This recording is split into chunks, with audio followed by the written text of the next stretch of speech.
Abonnez-vous à la chaîne pour voir les dernières vidéos.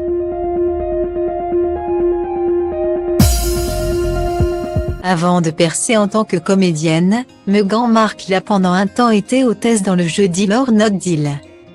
La version américaine d'Apprendre ou à laisser. Diffusée sur NBC, cette émission n'a pas laissé de bons souvenirs à la duchesse de Sussex qui avait alors 25 ans. Lors d'un tournage, l'épouse du prince Harry avait même vu débarquer sur le plateau un futur président des États-Unis avec lequel elle entretient des rapports tendus. Donald Trump. Il s'est assis au premier rang pour mieux nous regarder monter les marches, parce que... Si vous avez déjà été sur le plateau de l'émission, les filles qui montent les escaliers. C'est une sacrée vue, se souvenait récemment une ancienne collègue de Meghan Markle. Certaines filles se sont bousculées pour le rencontrer, d'autres étaient plutôt dégoûtées par son attitude. Meghan faisait partie du deuxième groupe. Elle gardait ses distances, elle ne voulait surtout pas le côtoyer. Guillaumet.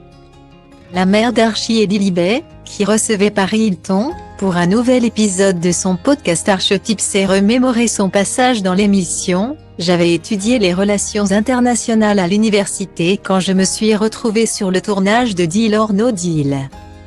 Je me suis rappelé de mon stage à l'ambassade des États-Unis en Argentine, à Buenos Aires.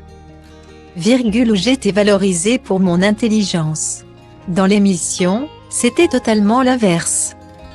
A-t-elle expliqué ajoutant, ils avaient une idée très précise de à quoi on devait ressembler. Seul le physique comptait, pas du tout l'intelligence. Hors de question pour l'ancienne star de suite de renier cette aventure.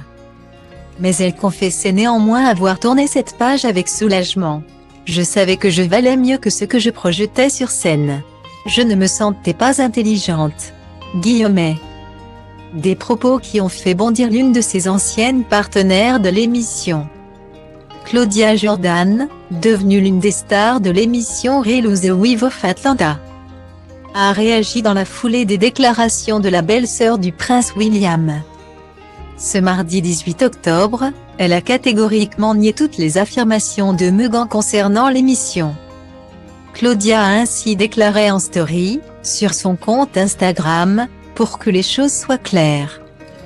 Il est vrai que l'obtention d'un contrat d'hôtesse dans un jeu télévisé ne dépend pas nécessairement de votre intelligence. Mais à chaque émission, les producteurs exécutifs choisissaient les 5 filles aux personnalités les plus extraverties et les plus amusantes pour placer des micros sur des personnes dont ils savaient qu'elles pourraient leur ouvrir des portes. Elle a ajouté, Deal or No Deal ne nous a jamais traités comme des bimbos. Nous avons eu tellement de possibles qui se sont offerts grâce à cette émission. C'est le genre d'opportunité qui est ce que vous en faites. Si vous vous présentez et que vous ne vous investissez pas, alors en effet ne tirez pas grand-chose de l'expérience, mais si vous vous présentez et que vous savez saisir les occasions. Point. Alors il n'y a pas de limite à ce que vous pouvez faire avec cette chance. Guillaumet. S'appuyant sur sa propre expérience, elle a indiqué que l'émission lui avait permis de payer ses factures et de gentiment gravir les échelons jusqu'à co-présenter le concours de Miss Univers 2009 devant un demi-milliard de personnes. Pas trop mal pour une bimbo, a-t-elle souligné, précisant toutefois que son message ne visait absolument pas à attaquer Meghan Markle. Dieu sait que je défends cette femme dans les médias depuis des années et que je le fais toujours. Mais je ne voulais pas qu'il y ait de malentendus sur le climat et l'environnement sur le plateau de Deal or No Deal. Et je protège tout particulièrement Howie Mandel, le présentateur de l'émission. Note de la rédaction, qui n'a jamais rien été d'autre que gentil et respectueux envers chacune de nous. Voilà qui est dit.